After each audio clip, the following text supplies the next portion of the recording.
So I thought I'd talk about my book tonight. The first rule, which is kind of a comical rule, is stand up straight with your shoulders back. And it's a meditation, among other things, on the habits of lobsters. I read some papers on lobsters must be 10 years ago, I guess, and they just absolutely blew me away.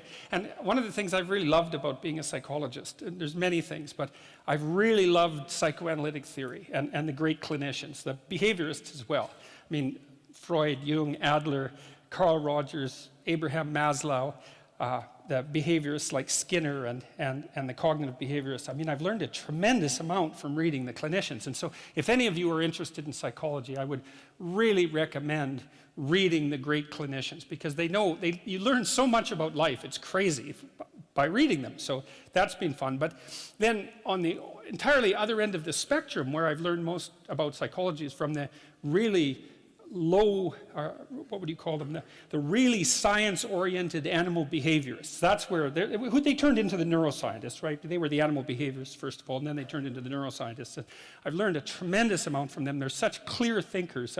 The best of the bunch, I think, there's two of them. One named Jeffrey Gray, who wrote a book called The Neuropsychology of Anxiety, which is just a deadly book. It's impossible to read. It takes like 6 months to read it, because I think he read like 1,800 papers to write it or something like that. And he actually read them. That's the cool thing. And he understood them, which is really something. And then there's another guy named Jaak Panksepp, who wrote a book called Affective Neuroscience, which outlines his studies, for example, of rats. He was the guy who learned that rats laugh if you tickle them with the end of a pencil eraser, but they laugh ultrasonically like bats. So you have to slow down the ultrasonic vocalization before you can hear them giggle. And you'd think, why the hell would you spend your time tickling rats with a pencil and making them laugh? But see, what he demonstrated there was that there was a play circuit in mammals, that there's a psychobiological basis for rough and tumble play, for example. It's a bloody big deal, you know, discovering a whole new circuit in the brain.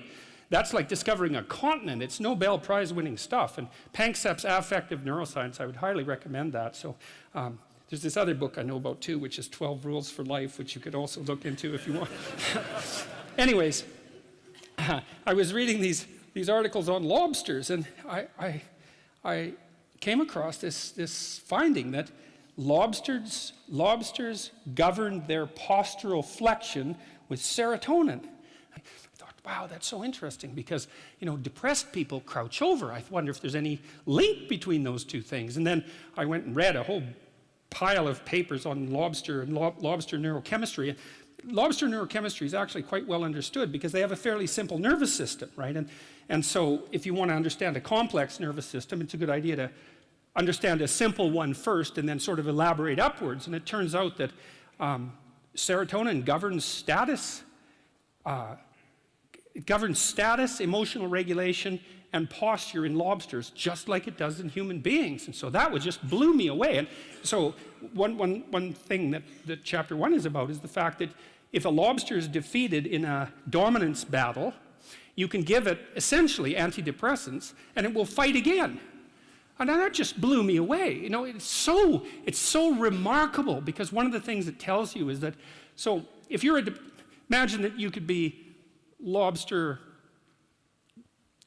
top dog or bottom dog. Imagine there's 10 strata in the lobster hierarchy. And so you could be number 1, right, top lobster, number 10, bottom lobster. If you're bottom lobster, you have low serotonin levels and high octopamine levels. That's a neurochemical that human beings don't produce.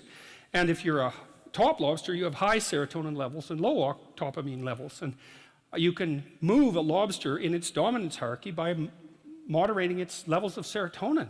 And I thought that's so interesting, because what it means is that the counter that keeps track of our status, and we have a counter in a sense in our minds that keeps track of our status, is 1/3 of a billion years old. And what that also means is that the idea of the hierarchy, let's call it a dominance hierarchy, because within lobsters it's kind of like a physical prowess hierarchy, something like that. The idea of the hierarchy is at least 350 million years old. And so I read that and I think, well, so much for the idea that human hierarchies are a sociocultural construct. It's like, no, that's wrong. It's not just a little bit wrong, it's unbelievably wrong. It's mind-bogglingly wrong, right? And it's, right, and so So hierarchies have been around for 1/3 of a billion years, and we have a neurochemical system that modulates our understanding of those hierarchies. And then also, and this is the interesting thing too, and this is why people's reputations are so important to them, there's lots of reasons, but this is one of them, is that where this counter that you share with lobsters rates you in terms of your hierarchical position determines the ratio of negative emotion to positive emotion that you feel. And that's also an absolutely mind-boggling idea for two reasons. One is it tells you why it's so hard on people to be put down.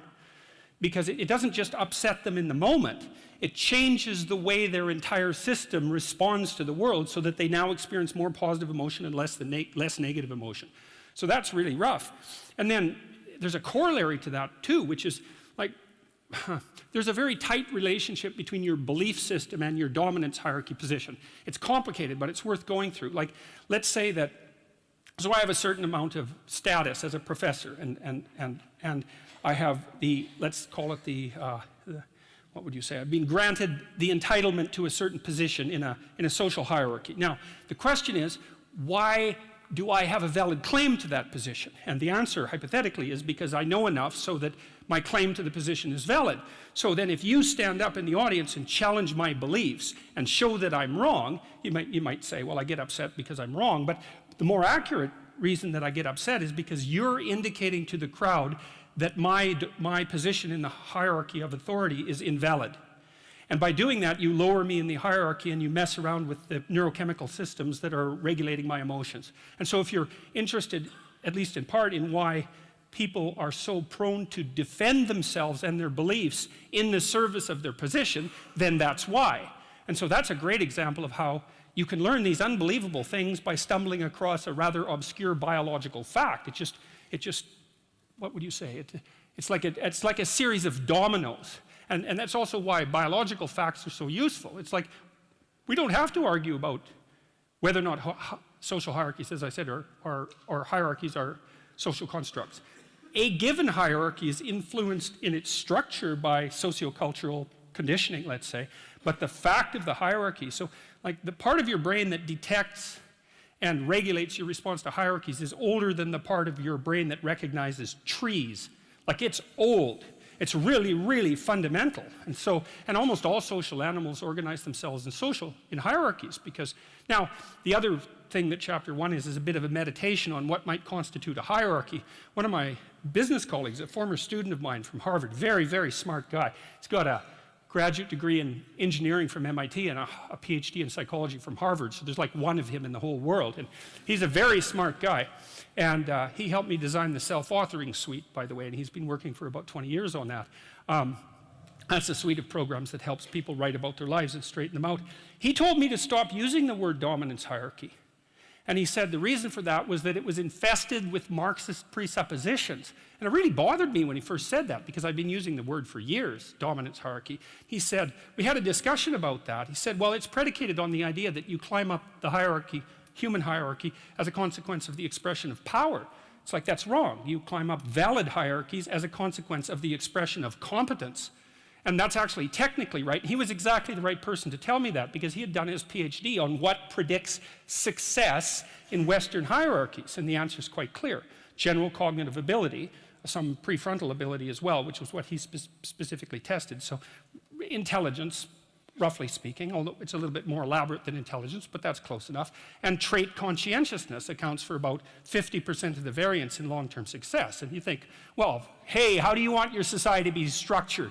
It seems pretty good to me that smart, hard-working people are the ones most likely to succeed. That's not a bad empirical test of the validity of a structure, you know, especially given how much vagary there is in life. Lots of random things happen to people, but it's better to be born 3 standard deviations above the mean in intelligence in the West than it is to be born 3 standard deviations above the mean in wealth in relationship to where you'll end up when you're 40. So he said to use the word competence hierarchy, or we decided that, and I think that's much better. So chapter 1 is a bit of a meditation on the nature of hierarchies and the biochemistry of hierarchy, but it's also an injunction about how to present yourself, because you want to present yourself to the world in a manner that doesn't disgrace you in some sense. That might be a good way to think about it. And you don't want to disgrace yourself, because the consequence of disgrace is emotional dysregulation, more pain, less positive emotion.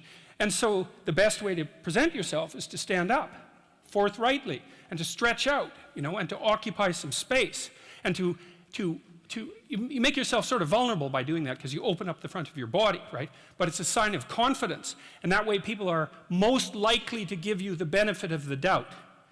And that's a good way to start regulating your mood. But not only does it directly regulate your mood to stand up, because it's so tightly associated, like postural flexion is associated with serotonin and emotional regulation, but also because if you straighten up and you present yourself in that manner, then other people are more likely to take you seriously. And that means they'll start treating you as if you're a number 1 lobster instead of a number 10 lobster. And that's another way that you can at least give yourself the bloody benefit of the doubt, right? And confront the world in a courageous manner. And that's a really good way of figuring out how to establish yourself in multiple competence hierarchies, because one of the general rules of thumb about how to be successful is to confront things that frighten you forthrightly and with courage. And that's kind of a universal strategy for success. And so that's what the first chapter is about. So that's quite fun. My graduate students, I told them these lobster stories. My graduate students, when we used to go out for breakfast, and they were a very competitive bunch, very fractious and witty, and they were always trying to get one over on each other, and making some witty put down or something like that. And it got to the point in the restaurants where they put their claws in the air and click like this when they, you know, got one over on one of their colleagues, which was very peculiar and strange and very funny as well. So that's rule number 1.